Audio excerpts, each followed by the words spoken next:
What's up, everyone? This video we're looking at the Monday night showdown slate between the Browns and the Jets. Yesterday, the main slate was pretty wild. If you didn't have the Patriots defense, you weren't winning anything out of the gate, anything big right out of the gate. Maybe you min cashed, but your dreams of winning top GPPs were shattered, and then some of the top receivers just disappeared. But thankfully, the showdown slate went well for us. FanDuel, we were just 2 points away from taking down the Eagles-Falcons showdown.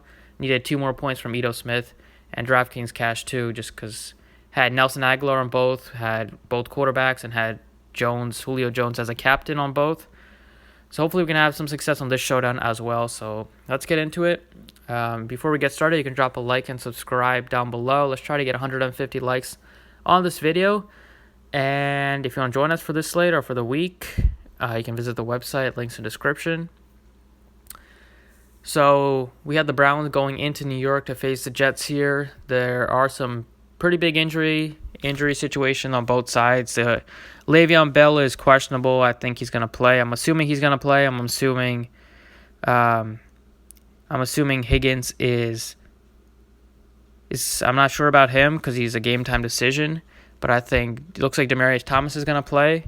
So we'll have to keep an eye on some of these. We have some good value down here, two value players that I like down here, and then we have a bunch of studs. So lots of different ways to go. You could definitely be one of those slates where you leave some money on the table if you just go with those value guys at the bottom.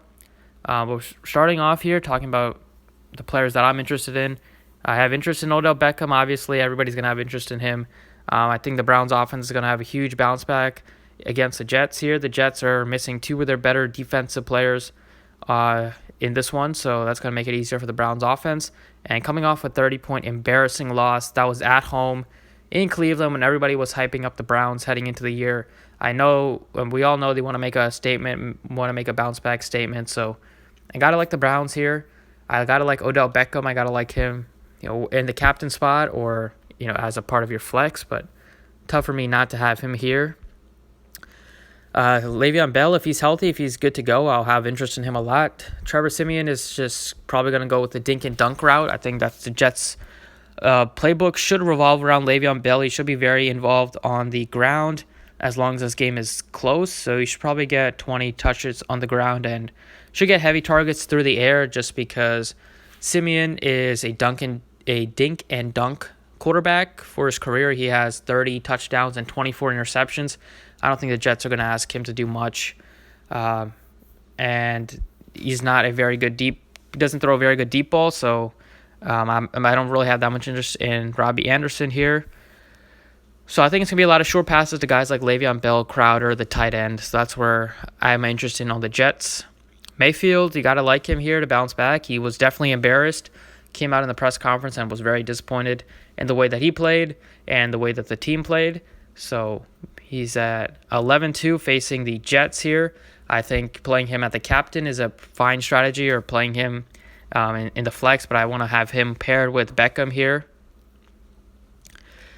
Nick Chubb is starting to get tough paying up for all these guys, but I still like Nick Chubb. The Jets are not very good on the ground, and they're missing one of their better defensive tackles in this one.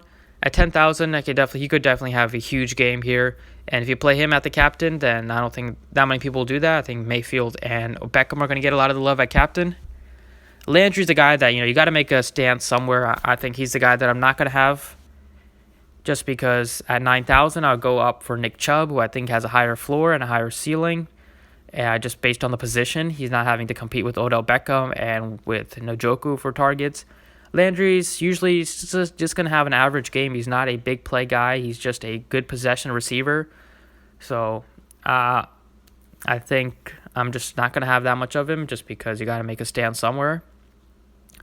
Siemian at 8,200. It's rare you get a quarterback that cheap, but it's also rare that you get a quarterback like Siemian. If I land on him in a couple, or if I land on him as part of a flex, I think that's fine. I don't think he has a huge ceiling here just because I think the Browns defense is actually in play, but just because he is at home and he has started, it's not like this is his first start, so he kind of knows what to expect. And he is pretty cheap, so if he can get a couple touchdowns, passes here, then he's definitely going to make value at the 82 price tag, so it's tough to just completely fade him. Jamison Crowder is a guy that I like here at 8,000. Compared to Robbie Anderson, he's much more of a guy that is good just for short and intermediate routes. Robbie Anderson is much more that big play guy.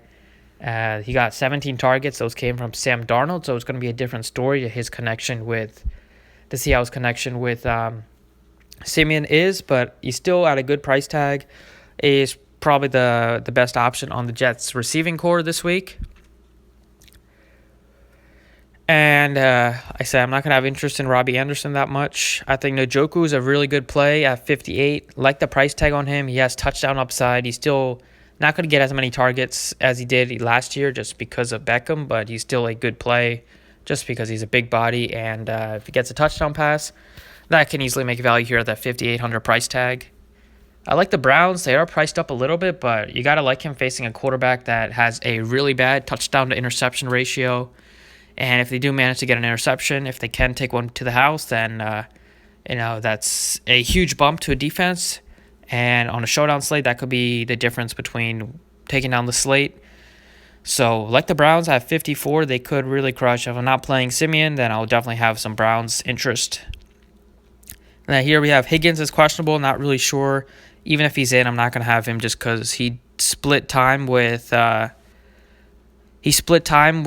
somebody else as a number 3 guy. I forget his name. Ratley and Higgins, they both got like the same amount of snaps here, 32 and 35 in week 1. It's really going to be Landry and Beckham are going to be on the field basically the entire game. So I don't really like him, especially if he's hurt, then more reason not to go to him. I like Thomas, though, at 3,800. It's a really nice price tag. If he's in, he's going to be that third guy on the offense, and with Robbie Anderson in a tough matchup, that could open up the door for him. He's also a very good receiver. He's just dealing with some injuries. So at 3,800 against facing the Browns, it could be a great value at that price tag. Then we get into some kickers here. Seibert's not a very good kicker. He struggled in the preseason. He missed one of his extra points. If you land on him, it's fine just because the Browns should score a lot of points. I like him way more than I like Ficken on the Jets just because I don't think the Jets are going to score as many points as the Browns. And some of the value that I like down here is going to be Ryan Griffin. Only $800 for a starting tight end. He got some targets, 4 targets. Only turned that into 10 yards. But I still like to think that with this game plan that the Jets are going to have this week, he should be involved at least to get a few more targets and not much harder. You can't do much worse than getting 3 catches for 10 yards if he does get those targets. So $800, don't need much for him to make value. I like that. I like that price tag. And with the second string running back of the Browns, Hillard, already ruled out, there's a $200 guy that you can look at here. It's Dearnstead Johnson. Johnson is only $200. He came in the third quarter once Hillard left the game with a concussion. So he's going to back up Nick Chubb. He should get probably 30 snaps at least. Maybe not 30, but probably like 20 to 30. It wouldn't shock me here coming in for Nick Chubb when he needs a breather and some third down situations. He got a couple catches and he got one carry on the ground.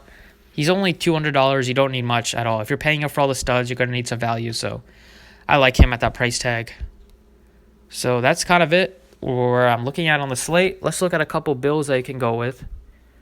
So if you're playing at a captain here, if I go with Baker at captain, I want to pair him with Beckham. For sure, I like Le'Veon Bell at 11.6. And you still have 3,200 left, so it's not like you need to go complete punt here. If I do want to get Crowder in there, I got $900 left. And then I'll probably go with like Ryan Griffin. And then with $1,000 left, I'd probably just go with Johnson here. Just save $800 on the table. Just keep $800 on the table. This is a way to go, I think. You got a couple studs in there. You got 3 studs in Mayfield, Beckham, and Bell. You got a good option in Crowder, and then you got some value there. If you want to pay up for another guy, you could go down from Bell to Nick Chubb. That saves you over almost $2,000. So now you have $2,400 left.